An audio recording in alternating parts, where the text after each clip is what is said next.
आज भी जिंदा है रामायण काल के ये 7 लोग। नमस्कार साथियों, मैं आ चुका हूँ फिर से नई कहानी लेकर आप सभी के लिए, तो अंत तक बने रहिएगा। इससे पहले वीडियो में आगे बढ़ने से पहले आप हमारे चैनल को सब्सक्राइब करके वीडियो को लाइक कर दे, क्योंकि ये कहानी बहुत ही इंटरेस्टिंग होने वाली है। चलिए साथियों, सुनते हैं कहानी को। शोधकर्ताओं के अनुसार भगवान राम का काल ईसा पूर्व 5000 वर्ष पूर्व रहा है, अर्थात आज से 7000 वर्ष पूर्व। हालांकि पुराणों की धारणा कुछ अलग है। रामायण काल के वैसे तो कई लोग आज भी जिंदा हैं, लेकिन यहाँ 5 के बारे में संक्षिप्त में जानकारी है। तो नंबर 1 पर आता है हनुमान जी। प्रभु श्री राम के भक्त हनुमान जी आज भी जिंदा है। प्रभु श्री राम और माता सीता की कृपा से वे एक कल्प तक इस धरती पर सशरीर रहेंगे।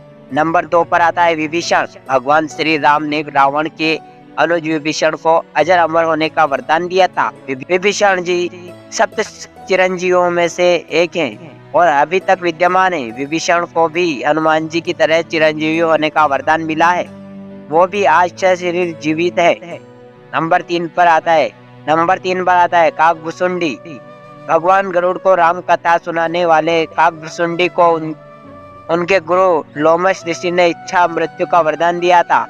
दरअसल लोमश ऋषि के शाप से चलते काकभुसुंडी कौवा बन गए थे।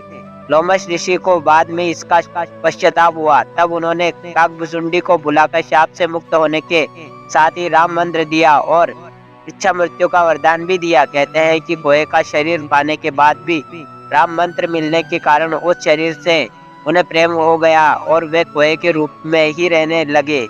कालांतर में काकभुसुंडी के नाम से पहचाने गए। नंबर 4 पर आता है लोमश ऋषि। लोमश ऋषि परम तपस्वी तथा विद्वान थे। इन्हें पुराणों में अमर माना गया है। हिंदू महाकाव्य महाभारत के अनुसार ये पांडवों के ज्येष्ठ भ्राता युधिष्ठिर के साथ तीर्थ यात्रा गए थे और उन्हें सभी तीर्थों का वृत्तांत बतलाया था। लोमश ऋषि बड़े बड़े रोमों वाले थे। उन्होंने भगवान शिव से यह वरदान पाया था कि एक कल्प के बाद मेरा एक रोम गिरे और इस प्रकार जब मेरे शरीर के सारे रोम गिर जाए तब मेरी मृत्यु हो जाए। नंबर 5 पर आता है जामवंत। अग्नि के पुत्र जामवंत को भी प्रभु श्री राम से एक कल्प के अंत तक जीवित रहने का वरदान मिला हुआ है। माना जाता है कि देवासुर संग्राम में देवताओं की सहायता के लिए जामवंत का जन्म अग्नि के पुत्र के रूप में हुआ था। उनकी माता एक गंधर्व कन्या थी। सृष्टि के आदि में प्रथम कल्प के सतयुग में जामवंत जी उत्पन्न हुए थे। जामवंत जी ने अपने सामने ही वानर अवतार को देखा था। वे राजा बलि के काल में भी थे। राजा बलि से 3 पग धरती मांगकर भगवान वामन ने बलि को चिरंजीवी होने का वरदान देकर पाताल लोक का राजा बना दिया था। वामन अवतार के समय जामवंत जी अपनी युवावस्था में थे। जामवंत जी को चिरंजीवी में शामिल किया गया है। नंबर 6 पर आता है मुचकुंद।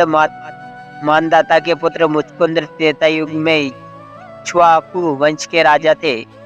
मुचकुंद की पुत्री का नाम शशि भागा था। एक बार देवताओं ने बुलावे पर देवता और दानवों की लड़ाई में मुचकुंद ने देवताओं का साथ दिया था, जिसके चलते देवता जीत गए थे। तब इंद्र ने उन्हें वर मांगने को कहा था। उन्होंने वापस पृथ्वी लोक जाने की इच्छा व्यक्त की। कहते हैं कि तब इंद्र ने उन्हें बताया कि पृथ्वी पर देवताओं ने समय का बहुत अंतर है, जिस कारण अब वह समय नहीं रहा और सब बंधु मर चुके हैं। उनके वंश का कोई नहीं बचा। यह जान मुचकुंद दुखी हुए और वर मांगो कि उन्हें सोना है। तब इंद्र ने वरदान दिया कि किसी निर्जन स्थान पर सो जाए और यदि कोई उन्हें उठाएगा तो मुचकुंद की दृष्टि पड़ते ही वह भस्म हो जाएगा।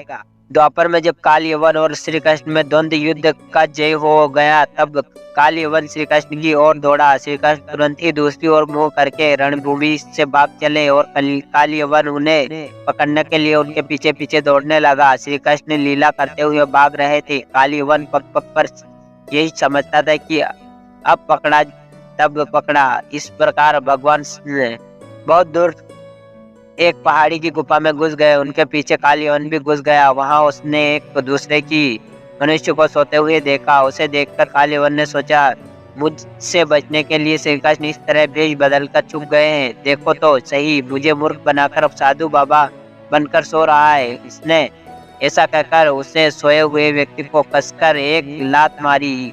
वह पुरुष बहुत दिनों से वहां सोया हुआ था। पैर की ठोकर लगने से वह उठ पड़ा और धीरे धीरे उसने अपनी आंखें खोली। इधर उधर देखने पर पास ही कालीवन खड़ा हुआ दिखाई दिया। वह पुरुष इस प्रकार ठोकर मारकर जगाए जाने से कुछ रुष्ट हो गया था। उसकी दृष्टि पड़ते ही कालीवन के शरीर में आग पैदा हो गई और वह क्षण भर में ही जलकर राख हो गया। कालीवन को जो पुरुष गुफा में सोए मिले थे इक्ष्वाकु कुलवंशी महाराजा मानदाता के पुत्र राजा मुचकुंद थे। इस तरह कालीवन का अंत हो गया। कहते हैं कि इसके बाद मुचकुंद पुनः हो गए और वे आज भी सोए हुए हैं। नंबर 7 पर आता है परशुराम जी, भगवान विष्णु के छठे आवेश अवतार परशुराम आज भी जीवित है। त्रेता युग के द्वापर युग तथा परशुराम जी के लाखों शिष्य थे। महाभारत काल के वीर योद्धाओं में भीष्म, द्रोणाचार्य और कर्ण को अस्त्र शस्त्रों की शिक्षा देने वाले गुरु, शस्त्र एवं शास्त्रों के धनी ऋषि परशुराम जी का जीवित संघर्ष और विवादों से भरा रहा है। कलयुग में जब एक बार गणेश जी ने परशुराम जी को शिव दर्शन से रोक लिया था तो रुष्ट परशुराम जी ने उन पर परशु प्रहार कर दिया, जिससे गणेश जी का एक दांत नष्ट हो गया और वे एक दंत कहलाए। त्रेता युग में जनक, दशरथ आदि राजाओं का उन्होंने समुचित सम्मान किया। सीता स्वयंवर में श्री राम का अभिनंदन किया। द्वापर में उन्होंने कौरव सभा में कृष्ण का समर्थन किया और इससे पहले उन्होंने श्री कृष्ण को सुदर्शन चक्र उपलब्ध करवाया था। द्वापर में उन्होंने ही असत्य वाचन करके दंड स्वरूप कर्ण को सारी विद्या स्मृति को जाने का शाप दिया था। उन्होंने भीष्म, द्रोण व कर्ण को शास्त्र विद्या प्रदान की थी। इस तरह परशुराम जी अनेकों किस्से हैं। कठिन तप से प्रसन्न को भगवान विष्णु ने उन्हें कल्प के अंत तक तत्पश्चात भूलोक पर रहने का वर दिया है। भगवान परशुराम जी किसी समाज विशेष के आदर्श नहीं है, वे संपूर्ण हिंदू समाज के हैं और वे चिरंजीवी हैं। उन्हें राम के काल में भी देखा गया और कृष्ण के काल में भी। उन्होंने ही भगवान श्री कृष्ण को सुदर्शन चक्र उपलब्ध करवाया था। कहते हैं कि वे कली काल के अंत में उपस्थित होंगे। ऐसा माना जाता है कि वे कल्प के अंत तक धरती पर ही तपस्यारत रहेंगे।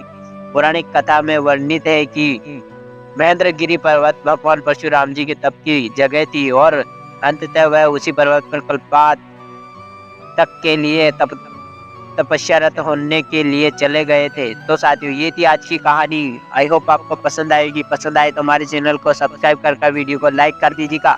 चलिए साथियों, मिलते हैं किसी नई कहानी के साथ, नए टॉपिक के साथ। तब तक के लिए धन्यवाद।